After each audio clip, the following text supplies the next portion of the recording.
Lemekasia Tarakoshi Pepetara Papa Kalama.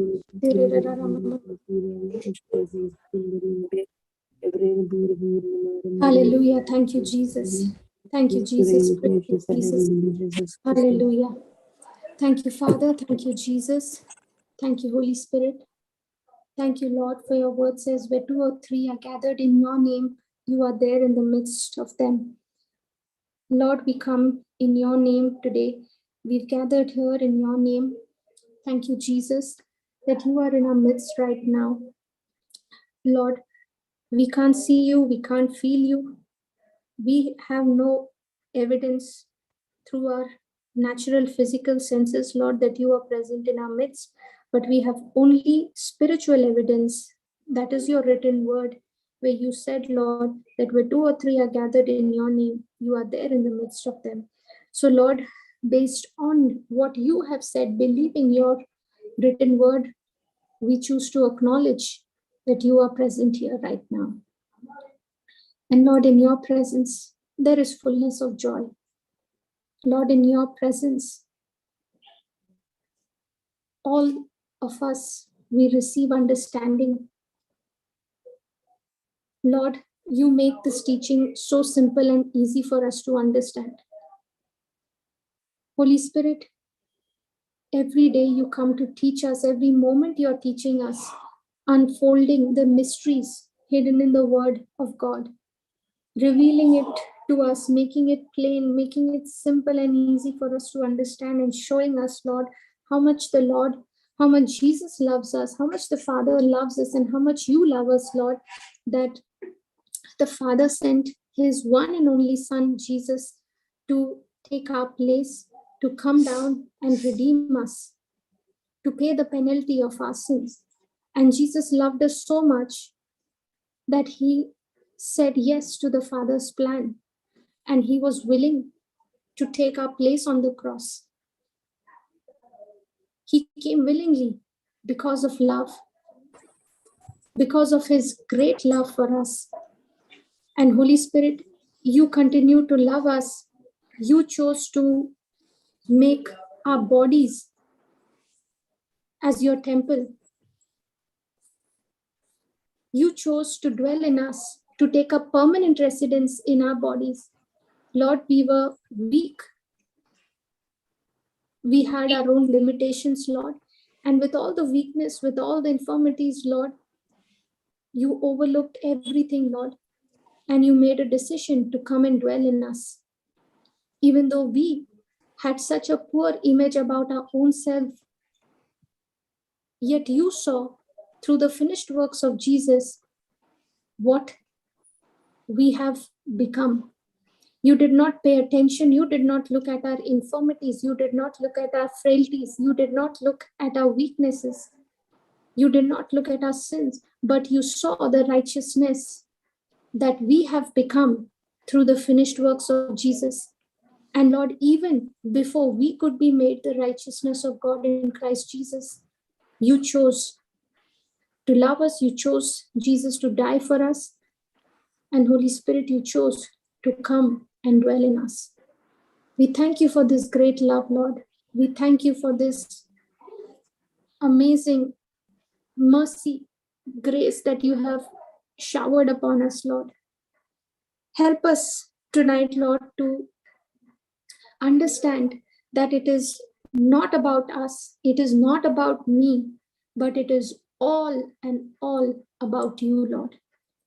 Holy Spirit, we thank you once again for making this teaching simple, very, very easy to understand, Lord, and helping us, giving us the ability, Lord, through your anointing, to be quick to believe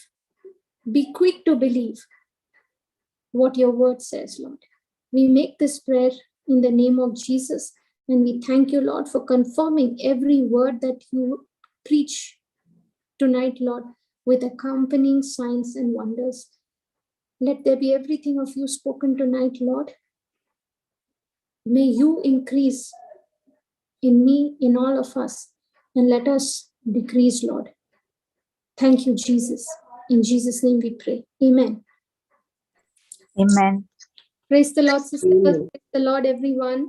Praise the Lord. Praise the Lord, sister. Hallelujah.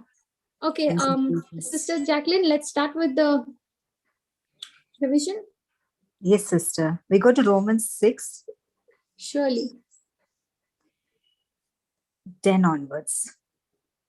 Romans 6, okay.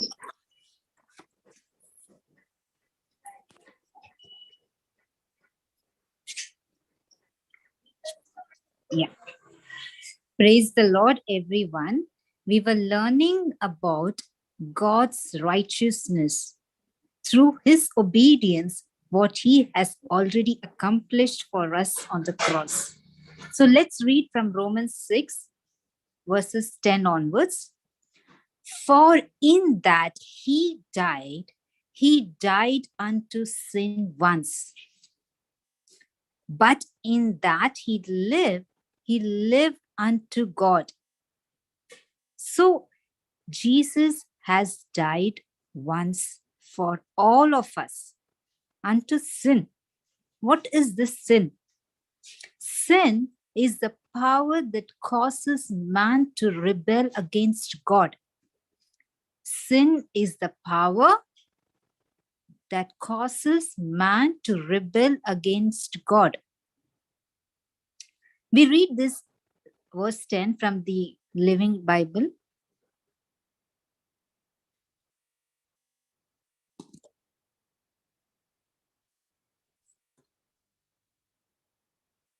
Yeah, praise God. Here, he died once for all to end sin's power. Jesus died once for all to end sin's power. What is that sin? That is the power that causes man to rebel against God. And what are sins? It is the action, the result, the consequences that comes by disobeying, rebelling against God. So that power Jesus has destroyed by dying on the cross, because of which now he lives forever in unbroken fellowship with God. What Jesus has accomplished, that fellowship, what we lost in the Garden of Eden, is now restored by Jesus because he is the second Adam.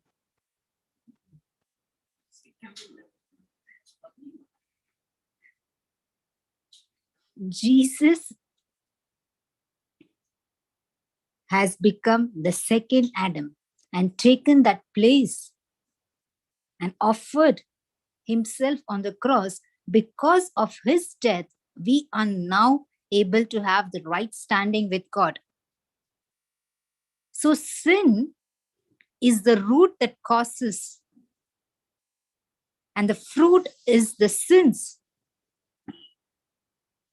Sin is the root and its fruits are the sins, the action. For example, if a person believes that in Philippians 4:19, which says, my God shall supply all my needs according to his riches in glory through Christ Jesus. If a man believes this and he is in obedience with God's promise and believes that God has already met all his needs, then there is no root for the sin. He will not go against the word of God. If he is not believing, if he is not understanding the word of God, that's where he would take a wrong path. That is where the root of sin comes. Maybe it is by stealing, it is by robbing, or any other means he is using. The action comes. That is the sins. So therefore, a person who believes the promises of God need to act according to the word of God. That is where believing is. Believing is action corresponding to the message. So if I believe my God shall supply all my needs according to his riches and glory through Christ Jesus, my God shall supply all my needs. All I need to do is to believe what Christ has already accomplished on the cross. So therefore, when the root is being uprooted, the power, that root has been already been destroyed by Jesus on the cross. It is already completely destroyed. But all I need to now do is to believe what Christ has already done on the cross, is finished works. So Jesus died for my sins. He is representing me on the cross for the sins that I have done. I have all that, the sin of the entire human race, everything Jesus has carried on himself on the cross. He has already destroyed the power that causes man to rebel against God. The power of sin is destroyed for once and for all. Therefore, Jesus is representing me on the cross. And because of Christ's obedience, the unbroken relationship which we lost is now being restored. Is now being restored because of Jesus' obedience. Therefore, we can read in 11 verse, so look upon your old sin nature as dead and unresponsive to sin, and instead be alive to God, alert to him through Jesus Christ our Lord. Which means my old sinful nature, my old carnal thinking, my old behavior, everything is already dead. My old nature is all dead. It is already crucified on the cross. Therefore, I now live by faith, faith of the Son of God. Therefore, we are now not supposed to give any. That's why it says old nature of sin as dead, counted as dead. It has no power. And unresponse to sin, do not react, but instead be alive to God. That means that relation which God has restored, be alive, alert to him through Jesus Christ our Lord. That relationship which Christ has already restored for us, be focused on that relationship. It's such a powerful truth that Jesus is speaking to us, that Christ has already destroyed the power of sin on the cross. He is representing us on the cross. All I need to do is to believe that my old nature is already dead. Now I live a new nature. Let's go to Romans 6, verse 6, sister. Verse 6. Yeah. Your old desires were nailed to the cross with him. That part of you that loves to sin was crushed and fatally wounded, so that your sin-loving body is no longer under sin's control, no longer needed to be slave to sin. That is what the old nature is. The old nature is already crucified on the cross. Therefore, the sin nature has no control over you. It is already dead. It is made powerless because Jesus has taken that place on the cross for us. He has destroyed the power of sin. So therefore, you are no longer need to be a slave of sin. This is a good news to each one of us, that we are not a slave to sin, but we are slave to righteousness. We are slave to righteousness. That is what we read in verse 15. Verse 15. Yeah. Does this mean that we can go ahead and sin and not worry about it? For our salvation does not depend on keeping the law, but on receiving God's grace? Of course not. This doesn't mean that we have the license to sin. No, not at all. Our sin nature is already crucified. What you yield, what you make your master, that is what you become. Whom do you yield? That becomes your master. If you are yielding to the Spirit of God, the Spirit of God is the one who is leading your life. If you're yielding to the lies of the devil, that's where your life is heading to. So therefore, you are supposed to be consciously alert. Whom are you yielding to? Jesus has finished. He has said, it is finished. So everything is finished on the cross.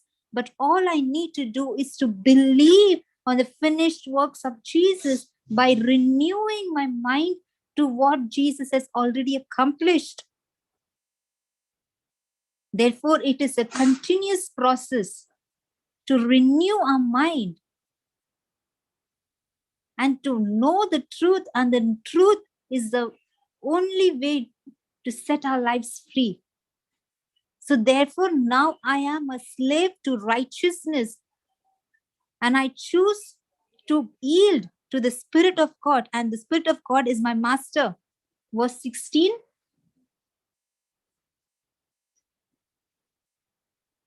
Don't you realize that you can choose your own master? You can choose sin with death, or else obedience with acquittal. The one to whom you offer yourselves, he will take you and be your master, and you will be his slave.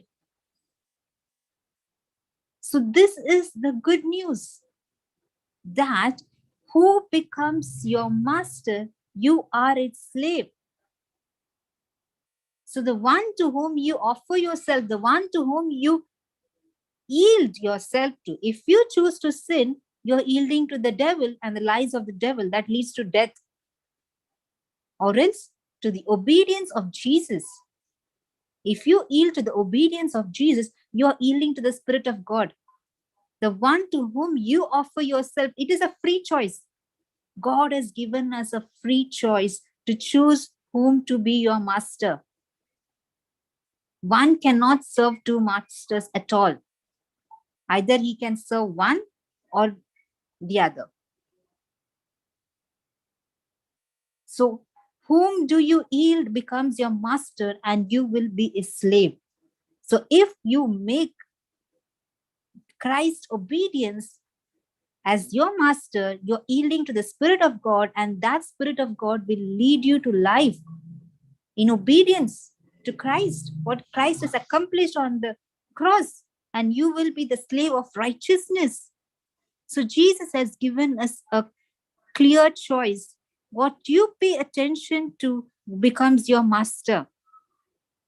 Therefore, if you are submitting to your old nature, your old carnal thinking, it will become your master. If you reject that old nature and you believe that it is already crucified on the cross, as we just read in verse 11, it is already crucified on the cross, and that now I live a life in a new life. Christ's obedience, the life that I live now, is faith of the Son of God. My old nature is already nailed on the cross. So if you're yielding to the Spirit of God, you are leading to life, which is in abundance, life in abundance. So what you yield to becomes your master, and you are its slave. Verse 17. Thank God that you once chose to be slave of sin. Now you have obeyed with all your heart the teachings of which God has committed you. Yes, we were once a slave of sin to our old nature. because we were not able to come out of it. But now the good news is Jesus has already set us free. He has delivered us. He has delivered us from the slave, and he has destroyed the power of sin once and for all by dying on the cross. It's already destroyed. So now all I need to do is to obey with all my heart the teachings of God. What is this teaching? Of obedience, of believing what God has already done for us. All I need to do is to believe and be committed to it. Be committed to what God promises. Stay connected with the Spirit of God. And the Spirit of God will lead me, will teach me all truth, and remind me of what Jesus has spoken. He is our helper. Therefore, we need to yield to the Spirit of God. The day we are born again, our spirit and the Spirit of God becomes one. But our soul mind needs to be renewed with the Word of God. Therefore, it is a process. Therefore, we need to commit. We need to trust the Lord. We need to make a deliberate choice to choose to believe what God has written for us on the written Word of God.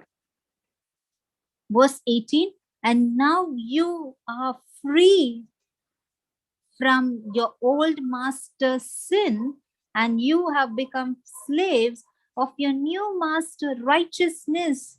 Wow, this is what Christ has accomplished for us. Hallelujah. Thank you, Jesus. Praise the Lord. Hallelujah. And now you are free. You are set free. You are no more in bondage from your old master who was controlling our lives in sin. But the good news that Jesus has already destroyed the power of sin on the cross, and we are now becomes slave of a new master, that is Jesus Christ, and we are the slave of righteousness, his righteousness, what he has accomplished for us because of his death on the cross. We have a right standing with Christ, with Heavenly Father, because of him. So it is he who has paid the price on the cross for us. He has redeemed us. He has delivered us. He has set us free. Therefore, we are now become the slave of a new master, that is Jesus Christ. And we now yield to the Spirit of God, and the Spirit of God leads us to life in abundance. And therefore, we are the slave of righteousness. And when we are in the new master, when we are slave of the new master, there is no condemnation, no guilt. Everything is already crucified on the cross.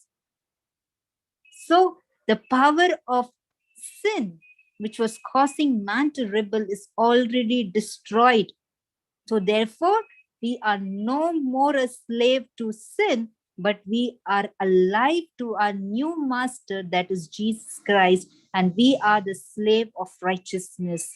Thank you, Jesus. Praise the Lord. Hallelujah. Thank you, sister. Hallelujah. Thank you, Jesus. Praise God. Let's go to the Praise the Lord, sister. Can you hear me, sister? Am I audible? Hallelujah. Thank you, Jesus. Am I audible, sister? Yes, sister, loud and clear. Okay. I think, Sister Jacqueline, there's some internet issue or lag at your end. Oh, praise God, sister. Hallelujah. Okay, let's go to Leviticus chapter 6.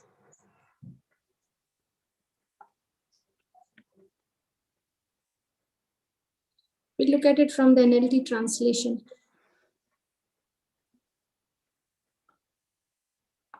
Yeah. Sister, can you read from the first verse? Yes, sister. Then the Lord said to Moses, suppose one of you sins against your associate and is unfaithful to the Lord. Suppose you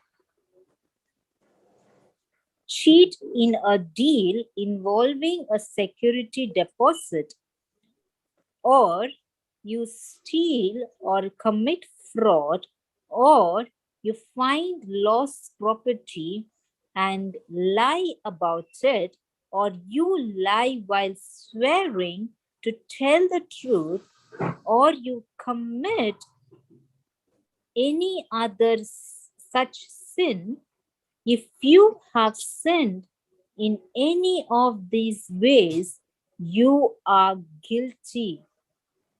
You must give back whatever you stole, or the money you took by exhaustion, or the security deposit, or the lost property you found, or anything obtained by swearing falsely. You must make a restitution by paying the full price plus an additional 20% to the person you have harmed. On the same day, you must present a guilt offering. Praise the Lord. Hallelujah. Thank you, Jesus. Yeah. Now, this is what the law said, right? Yeah, now, sister. if you have sinned in any of these ways, which ways? You will find those ways listed in the first, second, and third verse. Okay. He says, if you have sinned in any of these ways, you are guilty. You must give back whatever you stole. Yes. And how many times? Not 100 times, but 120%, right? Not 100%, but 120%. Yes. 20% additional you have to pay to the person whom you have damaged, to the person whom you have harmed. Yeah. Okay. On the same day, you must present a guilt offering. Now, we learned in the last class that Jesus became our guilt offering, isn't it? Yes. Okay. Now, sister, I used to always experience this, okay? When I would go for confession, no? Yeah. And I would go and confess, and I would come back, okay? I would finish doing all the penance and everything, whatever was there, okay? And there were times when I used to really, feel so guilty, okay? Now with that guilt, conscience, and everything, I'm feeling bad that I have made this mistake, and I go and I confess.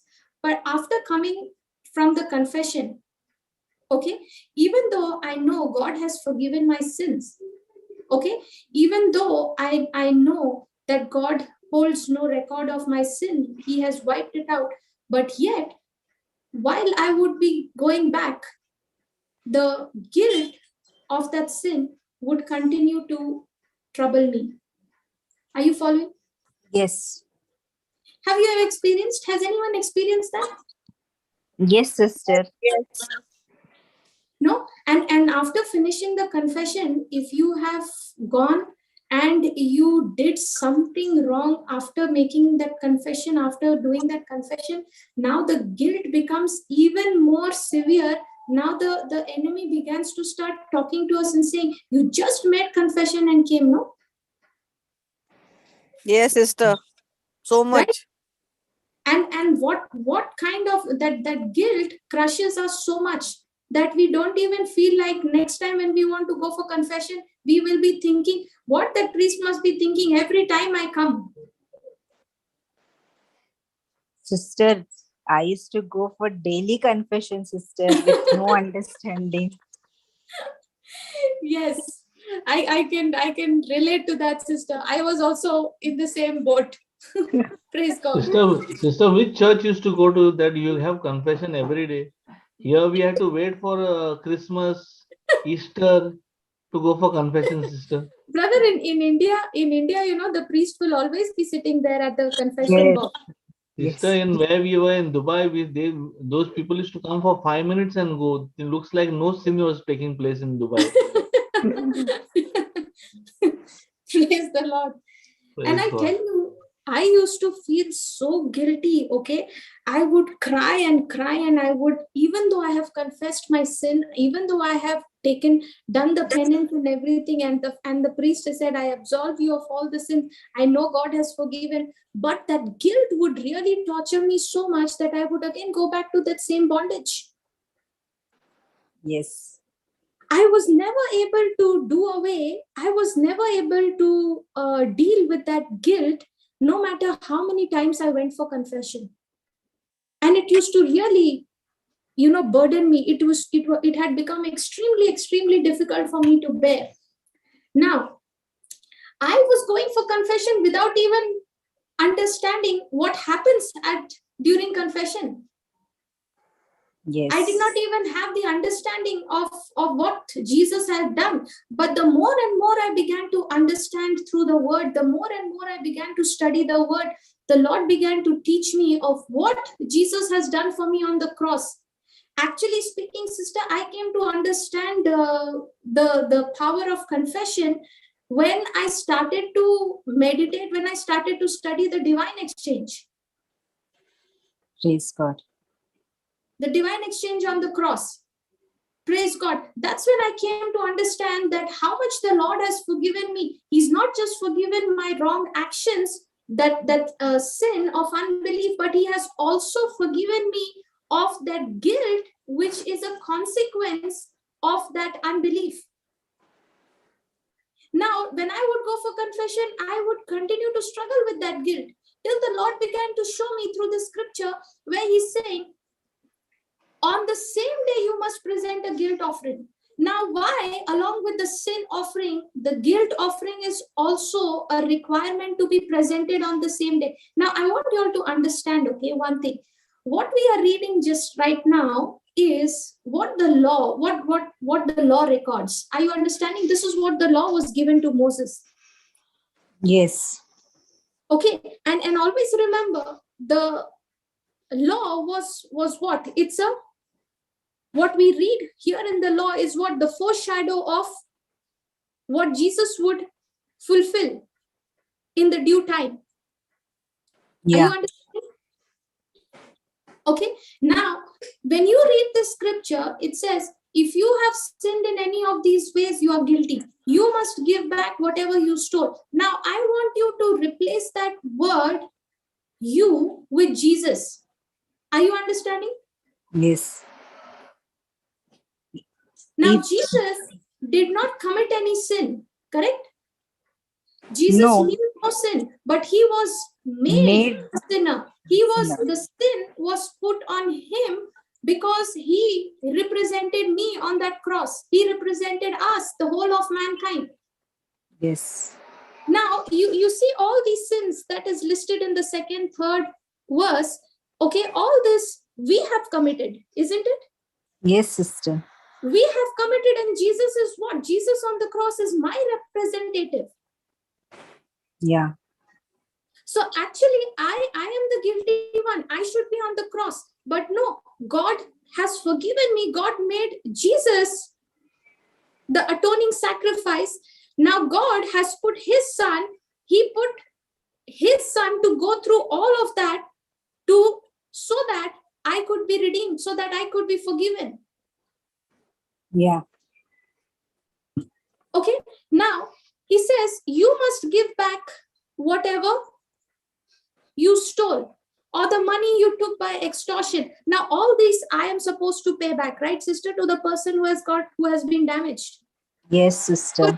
For example, if I have damaged you, okay, if I have cheated you with a false security, deposit, if I have stolen something from you, if I have committed fraud with you, if I have lost, found a lost property and lied about it to you and all those things, now I have damaged you, correct? Yes. And according to the law, I am guilty. Yeah. Of that. So now I have to give you back what I stole from you. Yes. Okay, I have to pay you back the money which I took by extortion from you.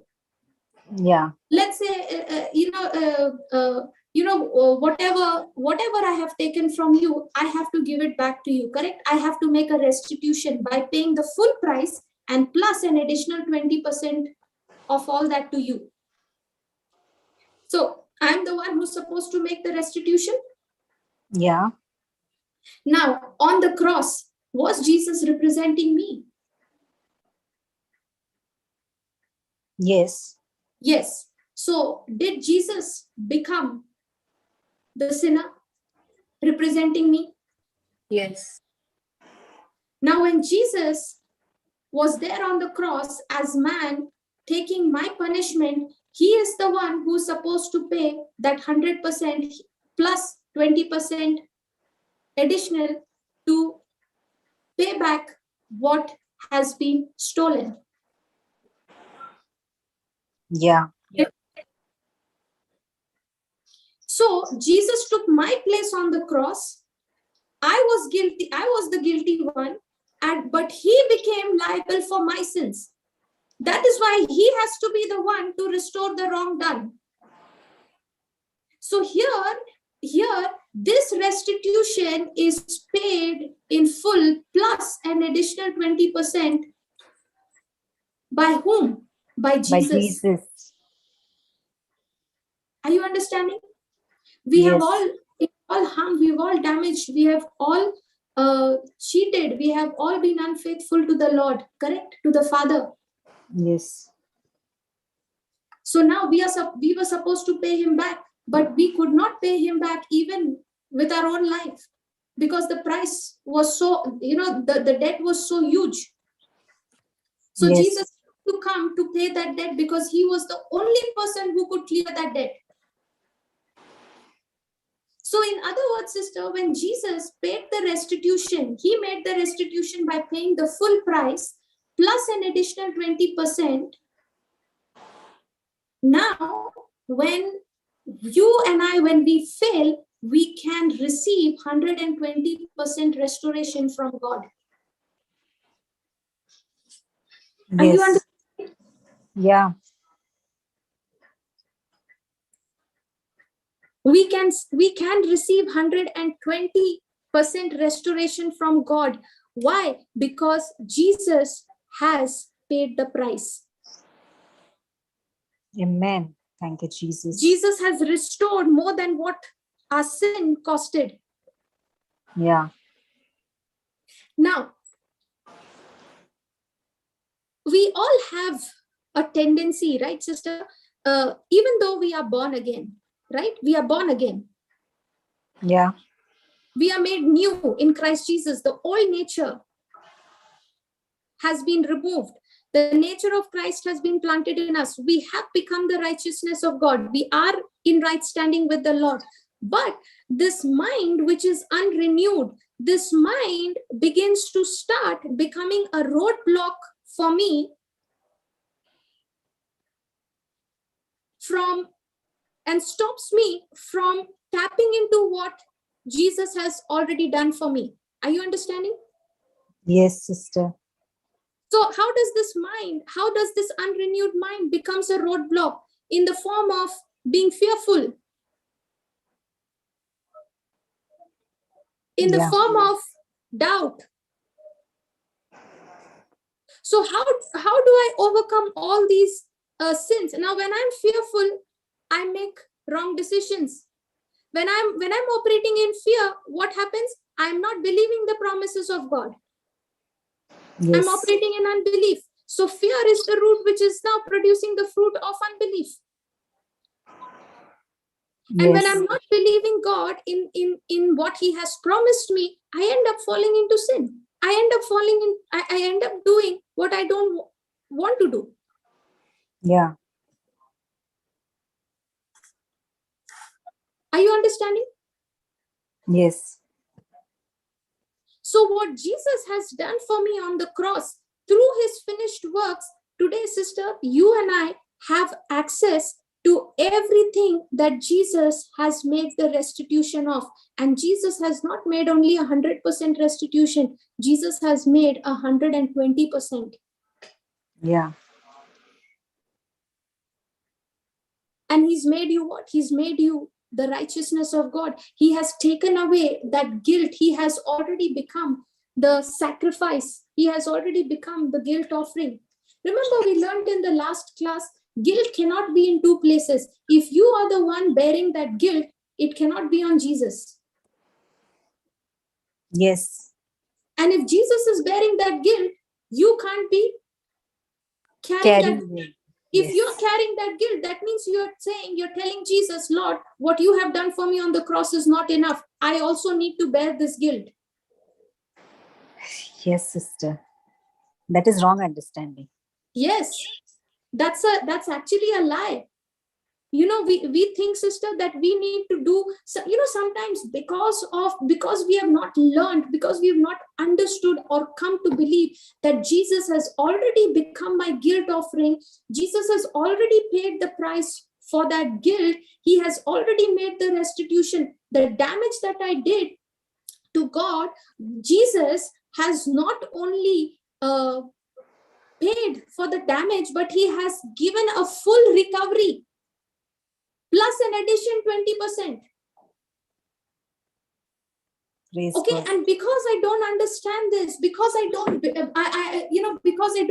it, I carry, the enemy succeeds in convincing me to carry that guilt and making you believe that feeling guilty is a sign that you have repented, that you are repenting, isn't it?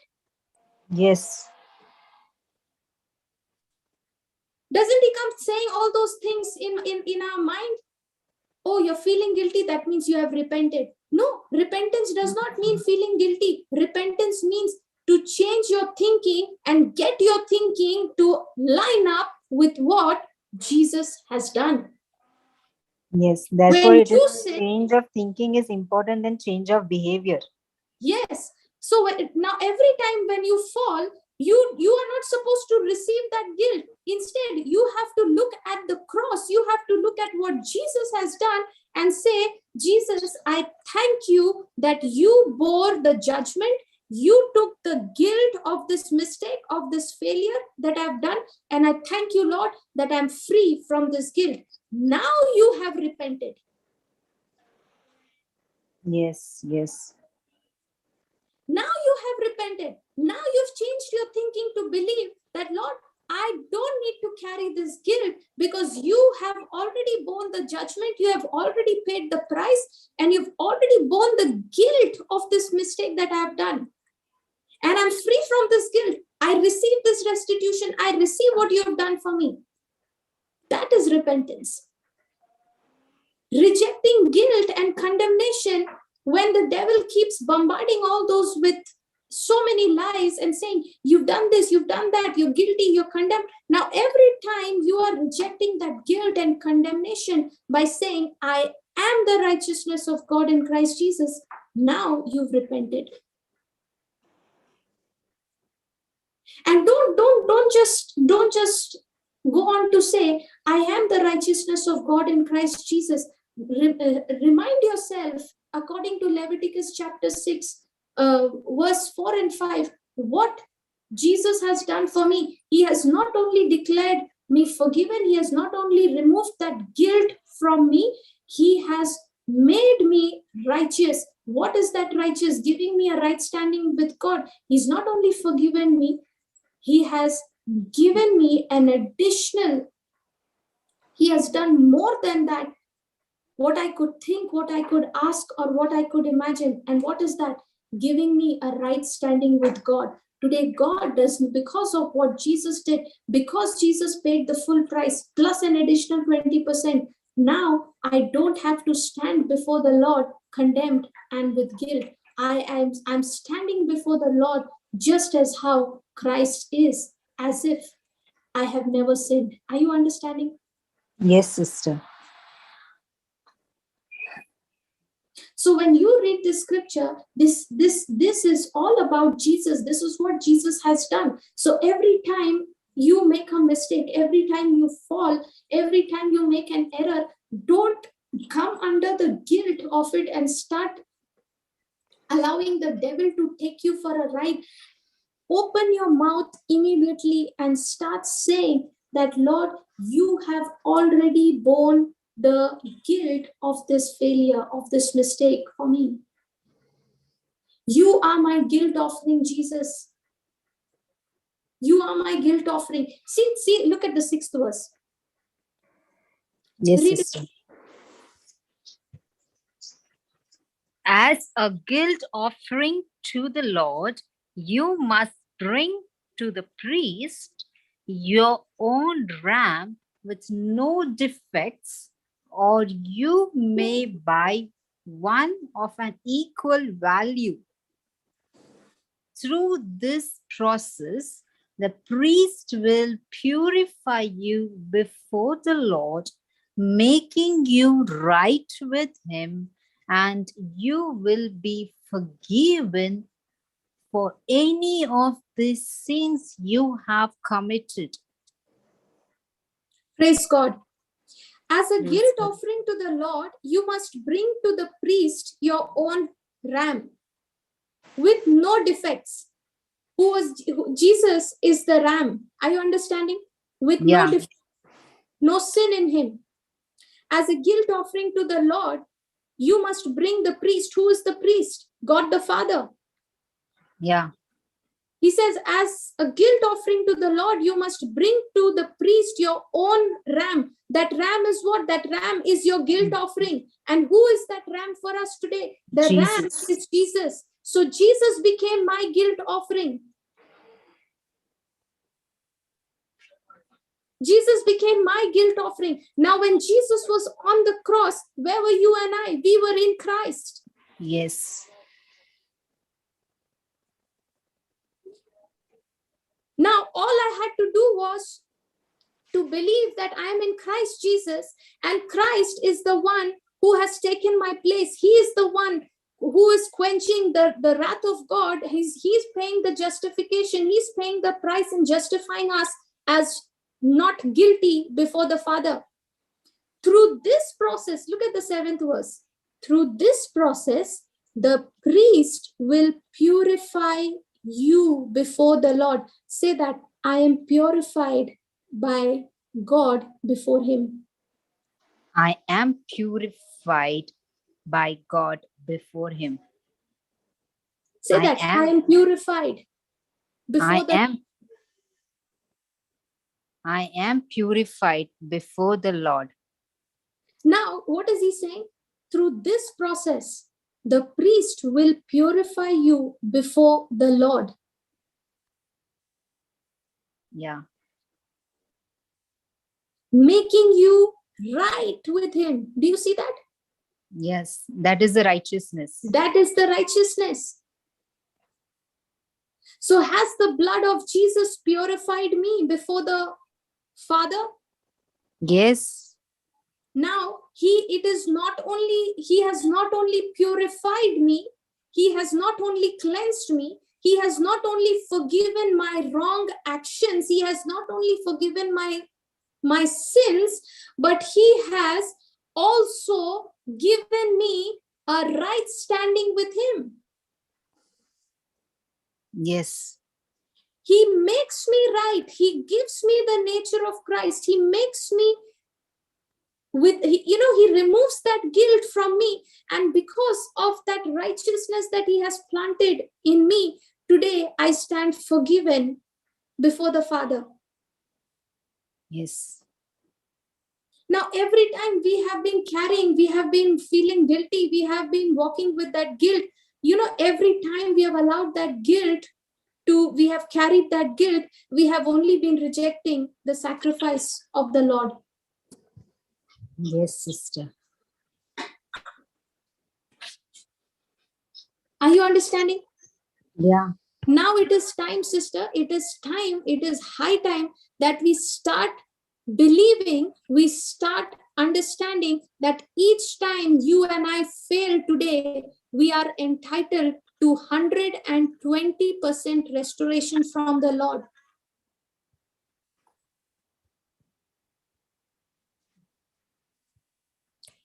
Hallelujah. Thank you, Jesus. Are you understanding? Yeah, sister. And how many times, sister, because we did not understand the truth before, how many times the devil kept us in a guilt trip, not allowing us to go to the Lord. You know, when you're operating in guilt, it will bring so much of shame that you will not want to even face the Lord. And the devil will keep pressing on that and say, you keep saying, Lord, Lord, Lord, you keep preaching, you keep doing this, you talk about the Bible to so many. Now, what are you doing? Doesn't he do that? Yes, sister. So what is the job of the devil? The job of the devil is to always bring the focus on me. You did it, you did it, you did it. Are you following? Yeah. And every time he brings the focus on me, you and I have to remind him what Jesus did. Yes. You know, Yes. in the book of Exodus, I think it's chapter 22. You know, the scripture says that if a man steals an ox, he has to restore 5 pieces. Are you understanding? Yes, sister. Let's go to the scripture. I think it's Exodus 22. Yes, the first verse. Can you read it, please, sister? Yes, sister. If someone steals an ox or sheep and then kills or sells it, the thief must pay back 5 oxen for each ox stolen and 4 sheep for each sheep stolen. Can you see the penalty? Very huge. If someone steals an ox or sheep and then kills or sells it, the thief, the one who has stolen that ox, the thief must pay back how many? 5 oxen for each ox stolen. Yeah. The thief might go bankrupt. He's already bankrupt. So first of all, sister, if he's stealing, that means he doesn't have anything. Exactly the point, sister. Look at this. The thief is stealing because he hasn't got any. Correct, sister? Yes, yes, yes. Now, sister, he has to pay back more than what he has stolen. You remember we learned about the parable of the forgiving servant? Yeah. The king had to put that servant, you know, when the king demanded the penalty, he demanded that that servant should pay him back, right? And this servant, you know, he had to sell himself, his family, his whole, you know, resources, everything, to be able to recover the amount that has to be put back to the king's treasury. Yes. And yet that thief was, that servant was saying what? That servant was saying, King, give me some time. I will restore everything to you. Did he have the capacity to restore it? No. No, not at all. He was lying by saying that. Yeah. Even so, sister, that thief represents us, sister. We could not pay back the debt. We could not pay back the damage that we owed to God because of our disobedience. Are you following? Yeah, sister. But Jesus restored for you and me what he did not take. Getting my point, sister? Yeah, sister. Is everyone else understanding? Sister, Yes, so sister. much Jesus has paid, no, sister, that priceless gift we cannot even think of. Yes. That's what we read, sister, in Psalms 69, verse 4.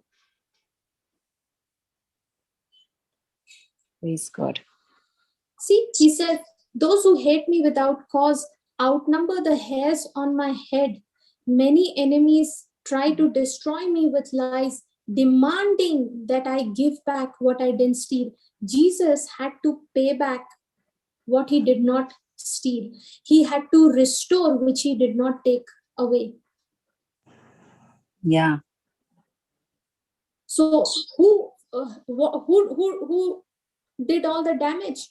You and I did all the damage, and Jesus had to not only pay the full recovery, but he had to pay 120%. Yes. Hallelujah. Thank you, Jesus. Now, sister, let's take for example, like how we learned, we just read in Exodus 22:1, right? That if a person, if a thief is stealing that ox, he has to pay back how many? 5 oxes for Or each one. Yeah, each. stolen. Yeah.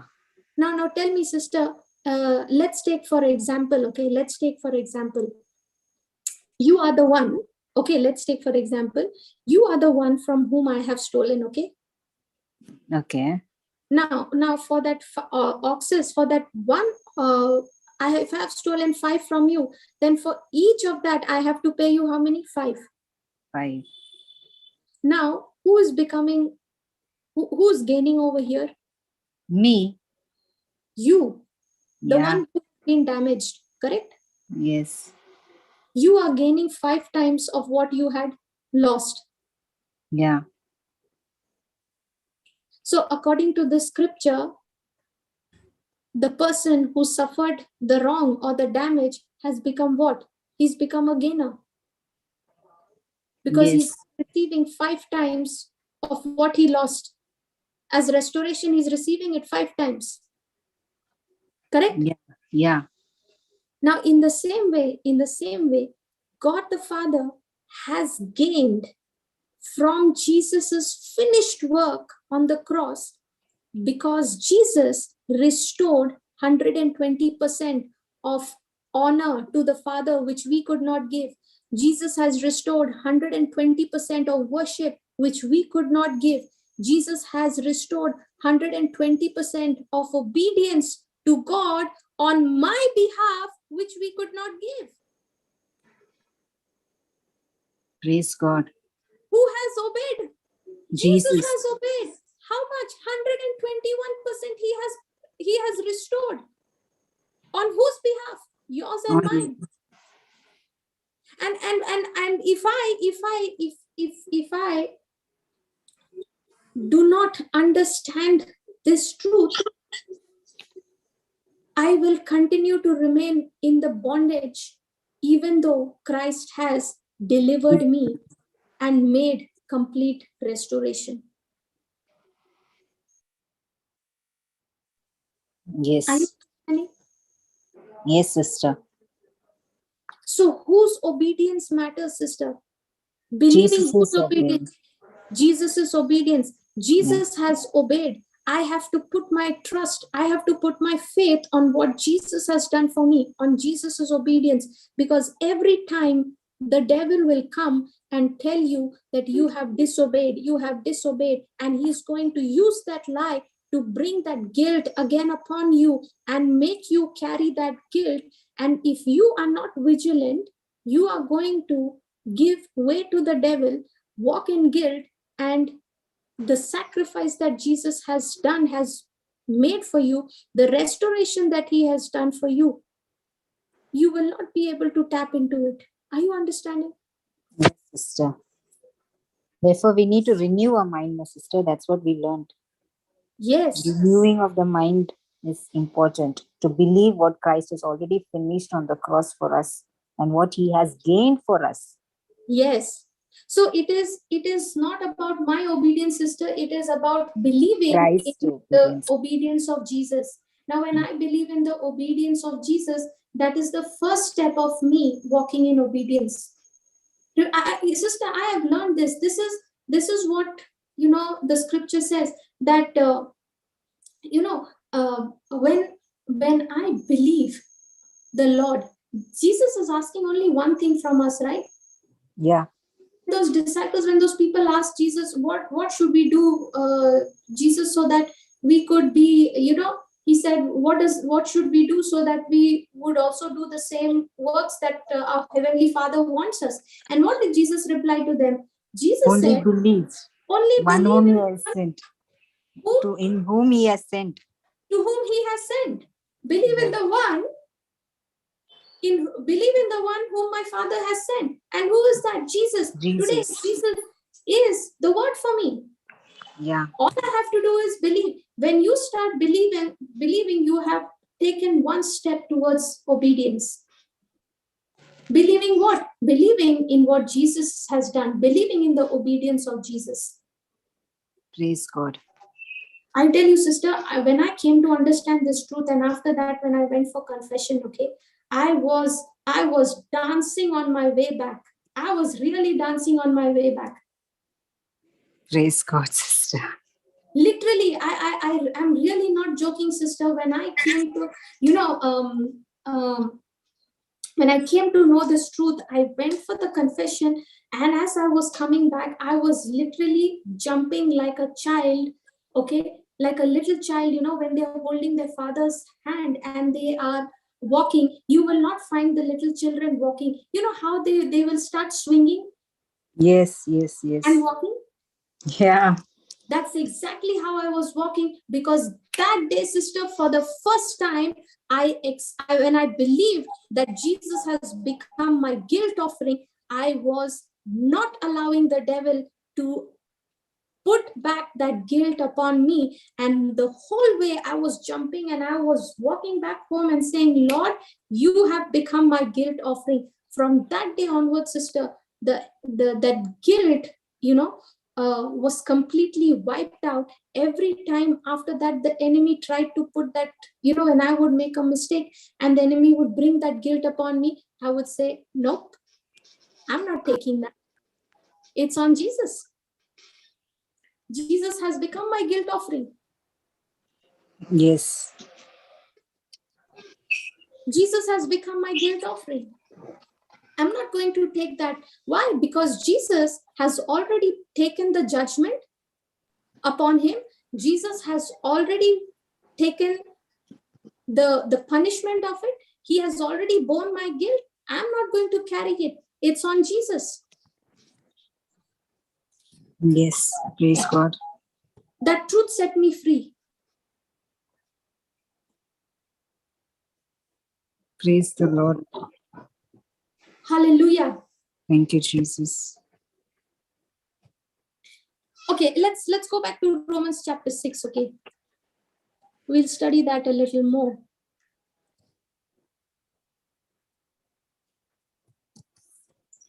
Okay, can you read the first and the second verse, sister? Yes, sister. Well, then, should we keep on sinning so that God can show us more and more of his wonderful grace? Of course not. Since we have died to sin, how can we continue to live in it? Well, then, should we keep on sinning so that God can show us more and more of his wonderful grace? It says, what shall we say then? Shall we continue in sin that grace may abound? God forbid. How shall we that are dead, we that are dead to sin, how can we live any longer in it? Yes. Are you understanding what this means? He says, should we keep on sinning so that God can show us more and more of his wonderful grace? No.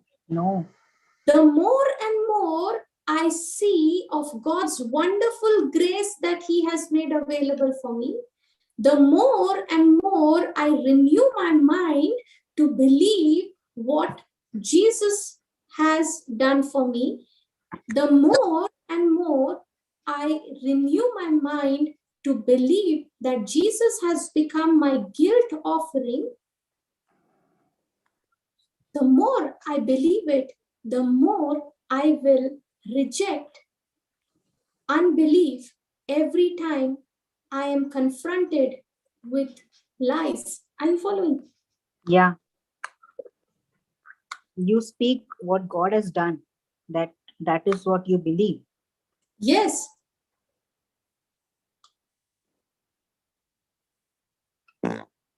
You know, sister, there was a person, okay, who was into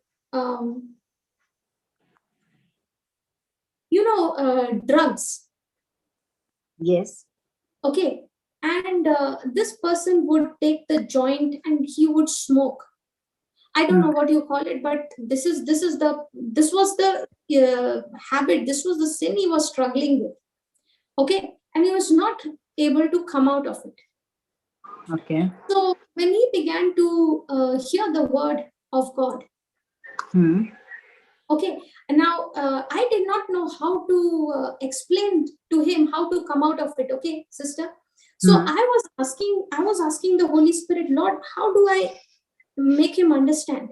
Okay, the Lord began to remind me of how he brought me out of the addiction that I used to have of watching horror movies, television. Okay. So when I started studying the word, and I came to understand that Jesus has made me righteous. You know those in the white book, you have that script which is titled as "Who am I in Christ?" Yeah. So I began to take those scriptures and I started to confess it. Okay. And I tell you, well, I would sit in front of the TV watching that horror movie, because sister, that desire is still there to watch the movie. Okay. But at the same time, the Spirit of God, which is dwelling in me, my spirit, which has become one with the Lord, at one side, the Spirit of God is saying, start opening your mouth and start confessing who you have become. Yeah. Not what you are doing. But on the other side, the desire, the flesh is still there, no, the unrenewed mind. Yeah. Okay. Now it's saying, watch the movie. Now I am getting pulled in two directions. I'm sitting there and watching. Okay. And I'm saying, Lord, I don't want to watch it, but I can't help it. So the Lord said, don't worry about what you're doing. Even while you're in front of the TV, come on, take the scriptures and start saying, I am the righteousness of God in Christ Jesus. Are you understanding what I'm saying? Yes, sister. So I literally, sister, I would sit in front of the TV with the white book. Okay. And I would read out, who am I in Christ? I would keep on speaking the scriptures. I would watch the movie and then I will read the scriptures. I am the righteousness of God in Christ Jesus. Romans chapter 6 verse 18. Yeah. Okay. I would, okay, since we are here, let's look at it. Okay. Thank you, Jesus. Thank you, Holy Spirit. Thank you, Jesus. See, Romans chapter 6 verse 18. This is the scripture listed in that in the white book. Okay. Now you are free from your slavery to sin and you have become slaves to righteous living. Now tell me, sister, I'm sitting in front of the TV watching that movie, okay, that horror movie, and I'm speaking this word. I am made free from sin because I have become the servant of righteousness. Are you following? I'm going on speaking it. I'm watching the movie and speaking it. I'm free from the slavery of sin and I have become a slave to righteous living. Now, my mouth is saying, I have been set free from the slavery of sin and I have become a slave to righteous living. My mind is saying, sitting in front of the TV, watching horror movies, righteous living. Are you getting my point? Yes, sister. Come on, talk to me. Don't y'all get those thoughts? Surely.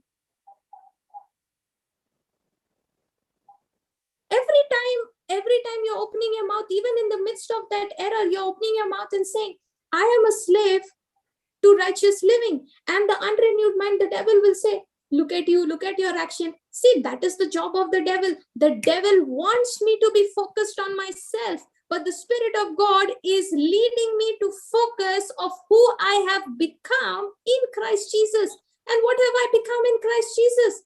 Slave to righteous living. Yes. Look at the 22 verse. But now being made free from sin and become servants of God, you have your fruit unto holiness and the end everlasting life. See the Praise NLT God. translation. But now you are You free are from free. the power of sin and have become slaves of God. Now you do those things that lead to holiness and result in eternal life. Can you see this? When I was reading it, sister, while watching that movie, I'm looking at these scriptures and saying, I'm free from the power of sin and I have become slave of God. Now I do those things that lead to holiness and results in eternal life. Thank you, Jesus. I tell you, sister, the movie used to be for some 1 hour, 1.5 hours. I would be sitting and watching, but at the same time confessing the scripture, speaking out of my mouth, believing that this is what it is. I tell you, sister, in not even a week's time, I think it must have been 2 or 3 days, maximum 3 days. I tell you, first day when I watched the whole movie, I was sitting and confessing the scripture. Second day, when I went right before the TV started to watch, I took the white book again. I started to say, I tell you, that day, sister, within half an hour, I switched off the TV and I came back to study the word. Praise I God. continue to confess. Now, the third day, as I was walking to go and switch on the TV, I was sitting with the white book and I started to confess. I said, I'm not going to leave the white book. Even if I'm watching the TV, I'm going to still confess because this is who I have become. And the Lord is saying, just keep speaking it over and over again. Just keep focusing and believing who you have become. The grip of that addiction, the grip of that lie that the enemy has planted in you, it is getting choked, it is getting uprooted as you start seeing yourself through the finished works of Jesus. Now, what I just showed you in Romans chapter 6, verse 18, Romans chapter 6, verse 22, what are these? The finished works of Jesus. Jesus, yeah.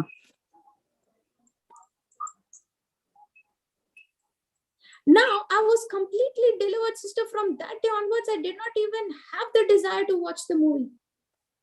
Till date. Praise God. Sister, now you're too busy, sister. No time for all this. Yeah, but you know, why now it has become so easy? Because in those days it was difficult, and the Lord taught me that how much it is important to be quick to obey what He is telling me, even though my mind, my thinking is telling me opposite. How much I need to keep this mind stayed on the word, and that requires labor. Yes, yes, yes. Praise God. Now when the Lord taught me this, He reminded me of this change that took place. Now when that person who came to me with that addiction of drugs, okay, and I told him, he asked me, sister, what do I do to come out of it? I told him the same thing. I said, just take the white book, and there is the scripture which is titled, Who Am I in Christ? Take those scriptures and start confessing it while you are smoking. Are you understanding? Yeah, sister. Look at the cigarette and say, I am the righteousness of God in Christ Jesus. Yeah. When you are blowing that puff, you blow that puff, but at the same time, don't look at that puff. Look at the word of God. Look at the finished works of Jesus and say, I am delivered. I have been made free from sin. I have become a servant of God, and I have the fruit of holiness, and I'm living a life which is holy, which is set apart unto the Lord. See, that person was thinking, sister, I'm going to tell him, stop smoking. I said, I'm not going to ask you to stop smoking. I'm going to tell you what you need to start doing. Yeah. You focus on what you need to do based on what the word of God is saying. And you're doing is what? You're doing is believing. Believing in what Jesus has done. Now, your mind is going to tell you over and over again, with the cigarette in your hand, with that drugs in your hand, you're holy, you're righteous, you are delivered from the power of sin. Stop lying to yourself, man.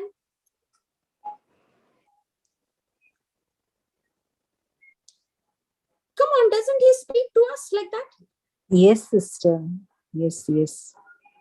So even while you are smoking, even while you are taking that puff, open your mouth and, I told him, just keep the white book in your hand. Even while you're smoking, take those scriptures and start saying it. Praise God. Let me show you what Romans chapter 8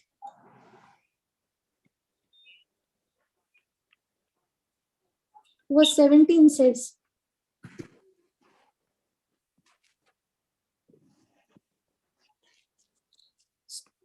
Sorry, Romans chapter 8 verse 14 and 15. We'll come to 17 also, okay? Yes, sister. Can you read it, please, sister? From NLT? Yeah. Okay. For all who are led by the Spirit of God are children of God. Okay, pause. For all who are led by the Spirit of God are who? Children of God. Children of I God. told him, I said, listen, even when you pull out that cigarette, from the pack, and as you're taking it out, open your mouth and say, I'm led by the Spirit of God. I am a child of God. Keep on saying it. And when you light it, when you're going to light it, open your mouth and you say, I have not received the spirit of bondage again to fear. I have received the spirit of adoption, whereby I cry, Abba, Father. Praise God. Okay. Now I told him, go. I gave him all these scriptures, and I said, just take those scriptures. Go. In 1 Corinthians chapter 3.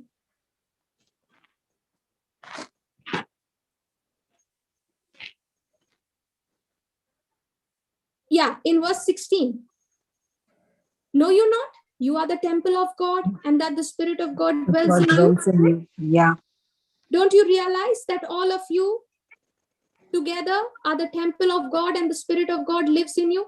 And I said, listen, when you're even lighting that cigarette, open your mouth and say, my body is the temple of the Lord. The Spirit of God is dwelling in me. Even while you are doing all that, even when you're doing that, don't try to stop that habit, because if you're trying to stop that, you will be successful only for 2 days. After that, you're going to fall even in a worse condition, because that is not the system. You start believing in what Jesus has done for you. You start accepting what he has accomplished for you. You start believing who he has made you to be in Christ Jesus. Every bad addiction, no matter for how many years it has been stuck to you like a glue, it has to lose its grip over you. It has to be destroyed.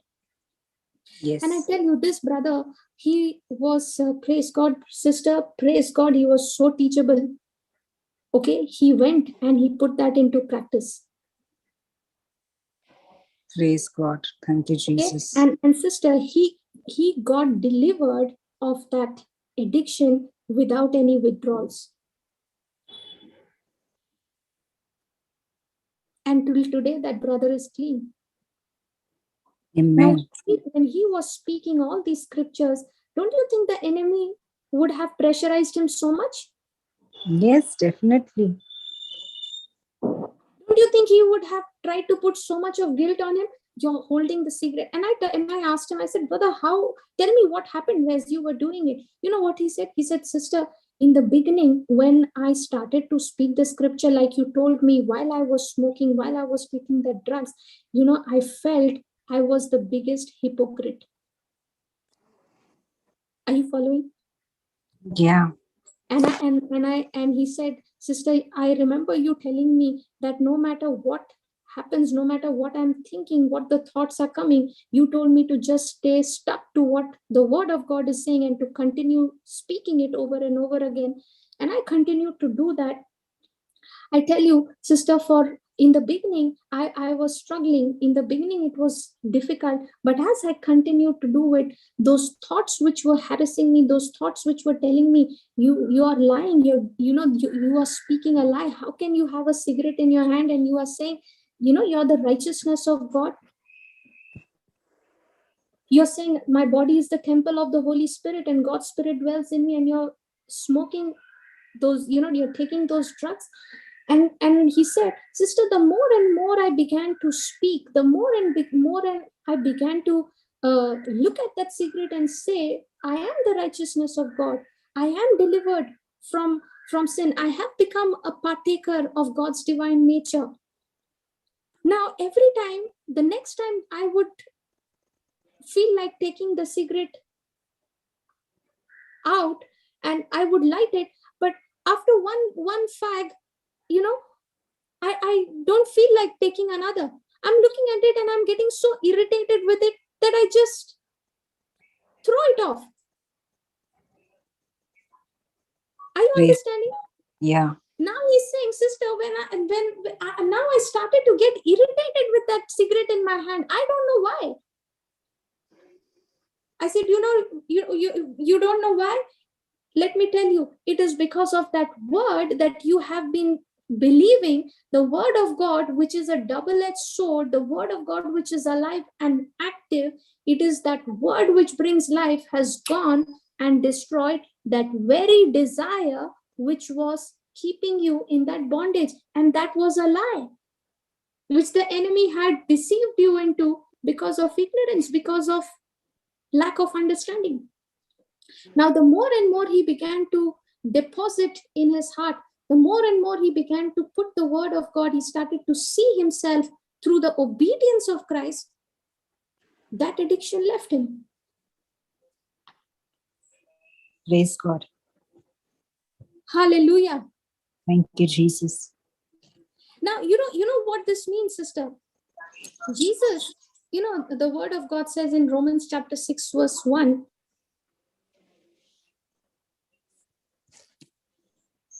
let's go there. Is it making sense to y'all? Yes, sister. Okay. Romans 6, 1 says, what shall we say then? Shall we continue in sin that grace may abound? No. No. The more and more I become conscious of the grace of God, the obedience of Christ for me, what he has done on my behalf, his obedience on my behalf, the more I will start hating that sin which is trying to take grip over me. Are you following? Yeah. Yes. Which means what, sister? It means, see, if you're suffering from a disease or sickness because of that sinful habit, because of that addiction. Yeah. Okay. As long as, now, sister, many a times a person who has been addicted to smoking and all these things, they end up with lungs, livers diseases, right? Yes. Fatal diseases. Now, when the person is in that condition, now how much guilty that person must be feeling? Yes, definitely. And when that person is taking that guilt, is that person able to tap into the restitution that Jesus has done of 120%? No. No. Why? Because he is the one bearing the guilt. Yes. And in that situation, when he's so critically sick, the devil will keep putting so much of pressure. Even he'll use so many people come and tell him, smoke some more, drink some more. Doesn't that happen? Yes, sister. Now, will that not make the person feel so guilty? Of course. Now, who's the reason behind it? The devil. It was the devil who lured, right? Who gave that attraction, who deceived me. Now, when that person is suffering from that disease because of that sinful habit, now that person is in guilt. Now, if that person, as long as he's in guilt, Jesus cannot do anything for him because he's the one carrying the guilt. Yeah. So as long as you don't receive that guilt and instead you start seeing that Jesus has borne for you on the cross, you are entitled to receive 120% healing and restoration in your body. Yes. So when do you receive that restoration? You receive his restoration when you believe and you declare that Christ has become your guilt offering and he has made you righteous. God has made you righteous in Christ Jesus. Amen. Sister, many a times I have come across people, when they start telling me their situations, many a times the understanding of those people the misconception is that feeling guilty is good. No, sister. That's when you feel you have repented. No, not at all. That's such a lie. Feeling guilty is not good. In fact, sister, the truth is that feeling guilty will only damage us. It will harm us. Yes, yes. Sister, how many people, because of the guilt, they end up taking their own life? Yes, sister. Actually, sister, the guilt is the root, of all addictions. Yeah. The more you feel guilty, the more you will want to continue in that addiction.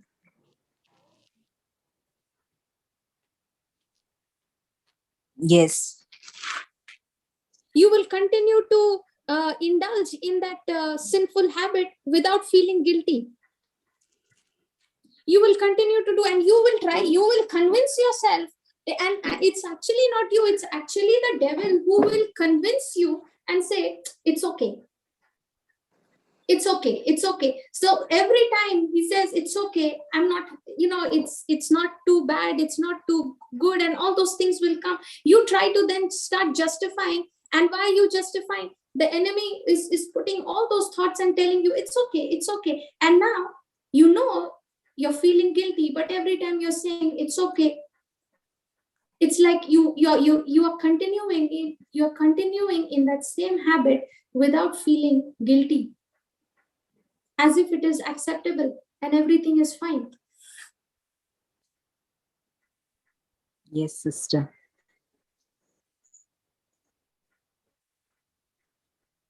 So what is the solution? Jesus has already made the restitution. Jesus has already borne the guilt offering on my behalf.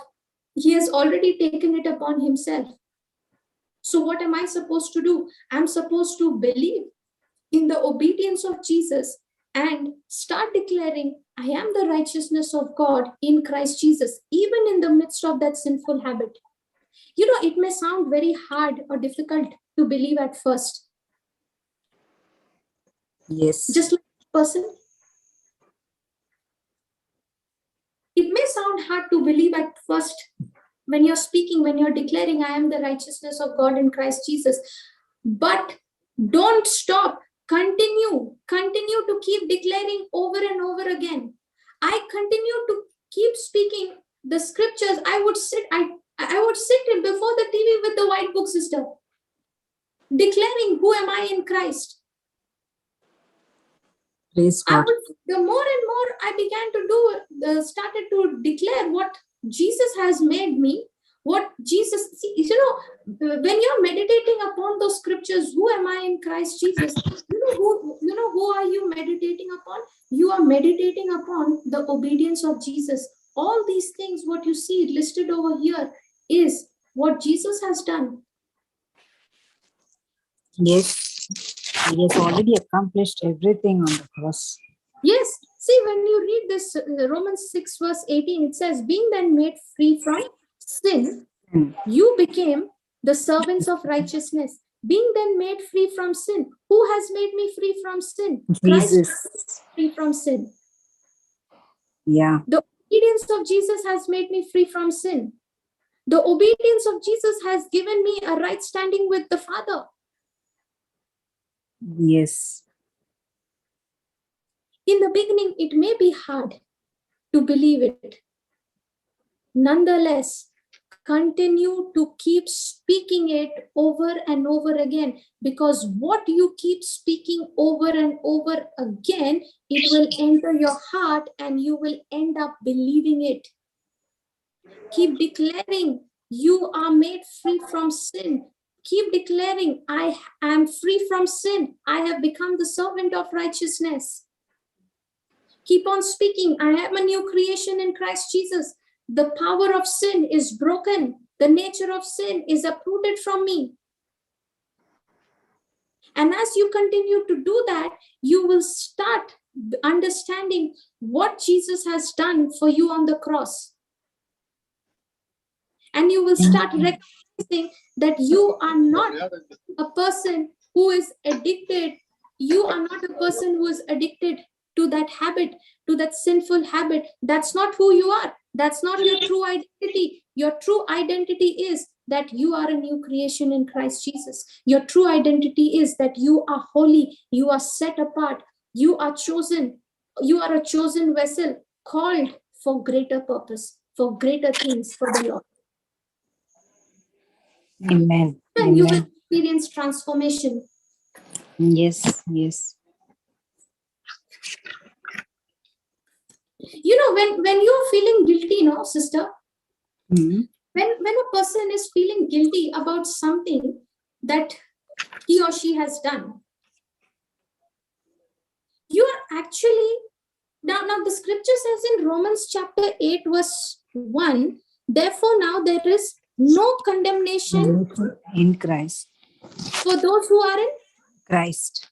Christ Jesus. Yeah.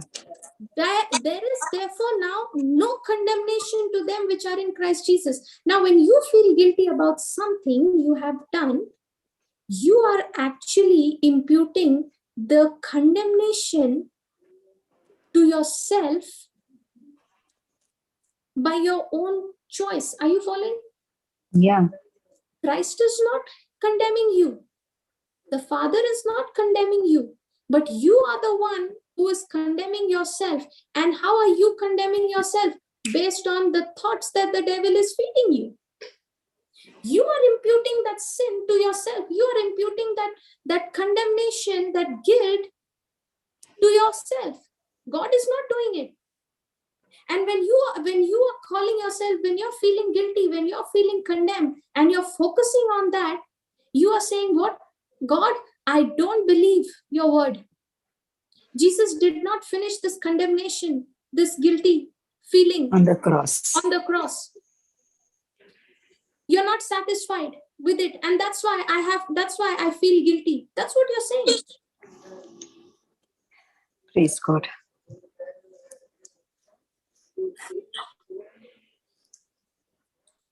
Hallelujah. Are you all understanding? Yes, sister. Christ has cleansed us. He has borne our guilt. He became the guilt offering just so that I could have a conscience which is clear, which is free from sin. Praise the Lord. Let me show you in the book of Hebrews. Hebrews chapter 10 talks about it.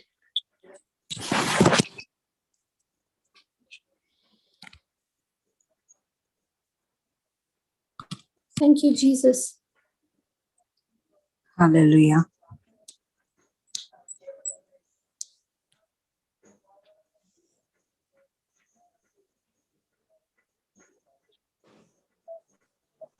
See this. Hebrews chapter 10, verse 12. Can you read it, sister? Yes, sister. But this man, after he had offered one sacrifice for sins forever, sat down on the right hand of God. Hence, from henceforth, expecting this, till his enemies be made his footstool. For by one offering he has perfected forever them that are sanctified. But this man, who is that? Jesus. After he had offered one sacrifice for sins forever, sat down on the right hand of God, from henceforth expecting till his enemies be made his footstool. For by one offering he has what? Perfected forever them that are sanctified. Look at the 22 verse. Let us draw near with a true heart in full assurance of faith, having our hearts sprinkled from an evil conscience and our bodies washed with pure water. See this. We'll read it from the 19th to 20th, 22 verse from the NLT translation. And so, dear brothers and sisters, we can boldly enter heaven's most holy place because of the blood of Jesus. Because of whom? Because of blood of Jesus. Because of the blood of Jesus. Because of the blood of Jesus, we can boldly. Can you see that word boldly? Yes. Not with a guilt conscious, not with a feeling of inferiority complex, not with a feeling of condemnation. But how? But with boldness, he says, we can boldly enter heaven's most holy place because of the blood of Jesus. Amen. By his death, Jesus opened a new and life-giving way through the curtain into the most holy place. And since we have a great high priest, who is a great high priest? Jesus, who rules over God's house, let us go right into the presence of God with sincere hearts, fully trusting him. What is a sincere heart? Which is a sincere heart? A heart that is fully trusting him. What is the meaning of trust? Being constantly, consistently, you are saying, Lord, does not matter the in what result. circumstances? I am fixed. It is my single decision to believe. It is my single decision to act. And he says, let's go right into the presence of God with sincere hearts, fully trusting him for our guilty consciences. Can you see that? Yeah. For our guilty consciences have been or will be. For our guilty consciences have been sprinkled with Christ's blood or will be sprinkled with Christ's blood. Have been sprinkled. So has it been done? Yes, it is finished. So our guilty conscience have been sprinkled with whose blood? With Christ's blood to make us clean. Our conscience have been made clean. How? Through the blood of Jesus. And our bodies have been washed with pure water. What is that pure water? The living and abiding word of God. Praise God. If we really believe that the price Jesus paid for our sins was a good price, we will not have sin consciousness. Are you understanding? We will become more of God consciousness. Yes. The devil's job is to make me sin conscious, but the job of the Holy Spirit dwelling in me is always and always, he's leading me, he's inspiring me to be God focused, to be God conscious, to be Jesus conscious. Amen. Today, sister, we can come boldly before God because not only has Jesus paid on our behalf the debt that we owed to God, but he has overpaid it. Yes. Amen. Imagine, sister, for example, okay, you owe someone money, Yes. okay, and Brother Jude comes to tell you that someone has overpaid your debt. I'll be happy. You will be happy only if you believe it. But if you don't believe it, you will suffer under fear and guilt for no reason. Yes. Isn't it? Yes, sister. Today isn't the same thing happening to us, sister? Yeah. Are we not suffering without any, we're suffering needlessly under fear and guilt. Yes. Why? Because I'm not believing what Christ has done for me. Yes. Never allow guilt to take so much of, never allow that guilt to put so much of pressure on you to convince you that Christ has not completed his work in this area. Start believing and start declaring your righteousness in Christ Jesus. Praise God. Now what we read in Leviticus chapter 6 verse 4 and 5 Yeah. and Exodus 22 verse 1, the guilty, the one who is guilty is the one who has to restore, right? Yes. The guilty has to restore to the One who has made the damage. one who has done the damage. Yeah. That's why that's why, sister, we need to realize that we are the righteous one.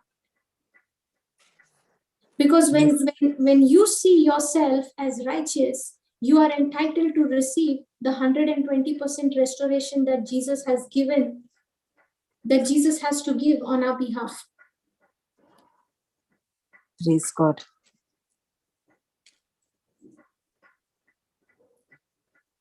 Hallelujah. Thank you, Jesus. Can we all just close our eyes right now, all of us, Yes, sister. and just talk to the Lord? Today the Lord has delivered so many of us. Isn't that true? Yes, sister. By only believing on what Christ has already done for us on the cross. Let's all just close our eyes and thank the Lord for what he has done for us. This guilt and condemnation that the devil has been putting in our hearts, the load that we have been bearing because of ignorance, not understanding, not knowing what Christ has done. Today, the Holy Spirit has revealed to us what Christ has made available for us. When he was on that cross, going through that torture, severe torture, shamelessness, he was restoring. He was making the restitution of not 100% but 120% for me, so that I could stand holy, I could stand blameless before the Father, so that I could stand with a conscience which is free of guilt. And the blood of Jesus has cleansed my conscience. He has made our bodies pure, holy.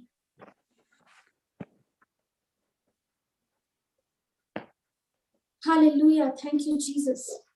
Thank you, Jesus. Hallelujah. Father, we thank you for the sacrifice of Jesus. Thank you, Lord. When Jesus died on the cross, his death met all your requirements of holiness, because you are a holy God and you cannot tolerate sin. When Jesus died on the cross, Father, he was representing me. He was dying my death. I should have been there on the cross. I should have been going through that shame. I should have been going through that torture and pain. But Lord, Father, you spared me of all that pain, of all that guilt. You spared me, Lord, and you instead made Jesus to become the atoning sacrifice for me. And it is only because of your love. Father, you are righteous. And you have made us just like you. You've also made us righteous. But Lord, every time we fall into sin, instead of remembering, instead of reminding ourselves what your grace has done, has made available for us, instead of reminding ourselves of the grace that has abounded in our life, we give into feeling guilty and condemned. Even though, Lord, we know, as you told us in Romans 8:1, therefore now there is no condemnation in Christ.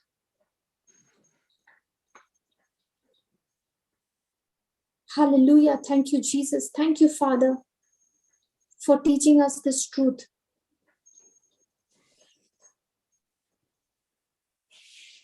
Thank you, Jesus, for delivering us today from this fear. Thank you, Lord, that you have set us free. Thank you that you have cleansed our conscience. You have sprinkled our conscience, our guilty consciences with your blood, Jesus, with your holy blood. You have become a high priest, Lord, who's ruling over God's house. And you have made a way for us, Lord, to enter into the presence of God with sincere hearts, fully trusting in him. Lord, it is because of you, Jesus. It is because of your obedience, because of your sacrifice, because of you becoming my sin offering, my guilt offering, my peace offering. It is because of you, Jesus, and you alone that today I am able to boldly enter to the most holy place because of your blood. We thank you and we praise you, Lord, for this great sacrifice. And Lord, right now, we repent of all the times where we have operated in unbelief, when we have made choices to not believe in what your word has said, what your word has declared, what you've done for us, rather than believing your word, Lord, we have believed our feelings, our emotions more. We repent, Lord. We change our thinking and we declare by faith, Lord, that you have cleansed our conscience, our guilty consciences with your blood, Jesus. You have become our guilt offering. You have become our peace offering. You've become our sin offering. And Lord Jesus, you have satisfied all the requirements of holiness. And in you, you have made me holy. I am made right because of your obedience, Jesus. We thank you and we praise you, Lord, for this great sacrifice, for this great abounding grace that you have given to each one of us, Lord, without any distinction. We give you all the glory. We give you all honor and praise. In Jesus' name we pray. Amen. Amen. Praise God. Hallelujah. Praise the Lord. Thank you, Jesus. Thank you, sister. Thank you, sister. Praise God. Anyone who wants to share any testimonies or anything that you want to share based on relate to what we learned today?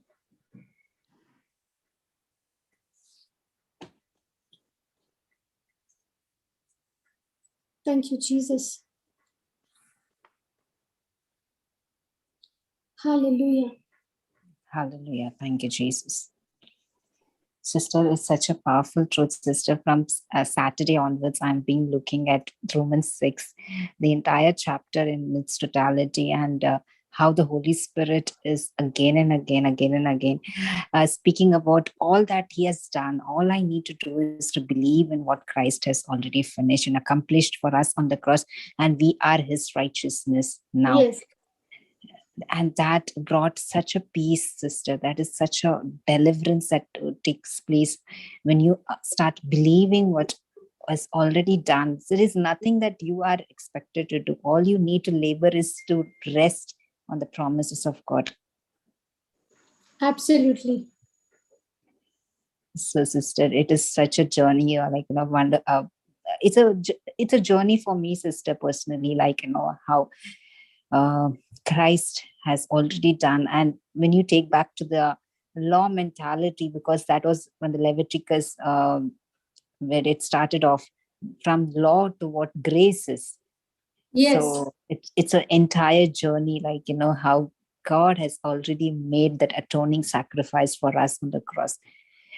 It was such a opening for me and giving an understanding. And the Holy Spirit is teaching me every moment, sister, when I go through the scriptures again and again.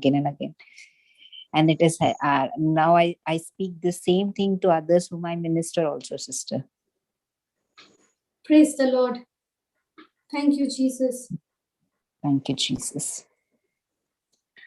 Sister, I just wanted to share, sister, today I had an opportunity to speak to one of our sister. It was given to me by somebody, but I do not know about the sister who I was speaking to. I do not know anything about it. I just said, Holy Spirit, you know everything. You know what her situation is. I am just yielding to the power of the Holy Spirit, and I'm yielding to you, and what you are going to speak it through me, is it your words? And I started to speak to her sister, and she started to tell about what she was into. And I said, all you need to do, sister, is to believe. It is all that you need is believe, and open the scriptures, read the scripture, and pray in tongues. And this is what I gave her an instruction. And I also told her about how the Holy Spirit intercedes for us from Romans 8:26 and 27 that we were learning few weeks back. So how the Holy Spirit gives you, the words of utterances from Acts 2:4. It is the Holy Spirit, the power of the Holy Spirit. And when he is interceding on your behalf, it is a perfect will of God. Yes. And we pray, he gives us the utterances, he gives us the words.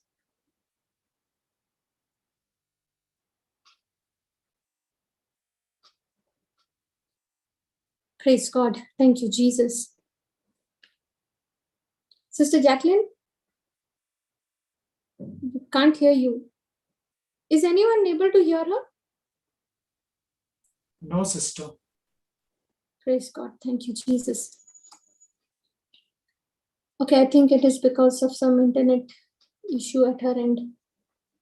Hallelujah. Anyone else who wants to share?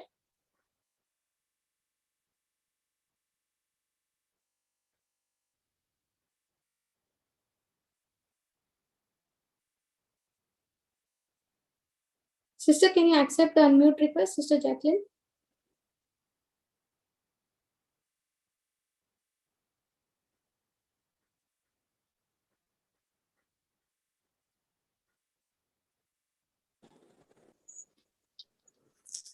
Sister?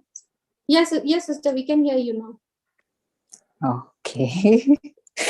I don't know, where did you hear last? You just said that you were praying in tongues, believing Romans 8 verse 26, 27, that the Holy Spirit gives us the utterance to speak. He helps us to pray when we don't know what to pray.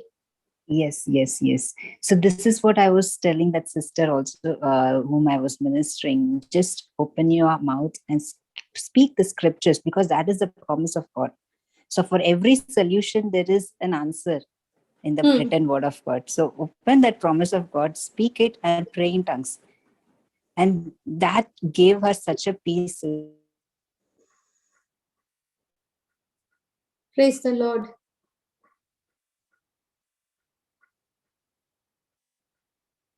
Thank you, Jesus.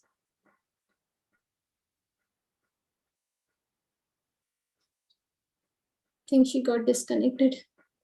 Yes, anyone else?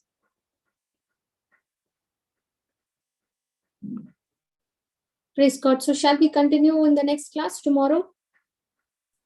Yes, sister. Praise God. Thank you, Jesus.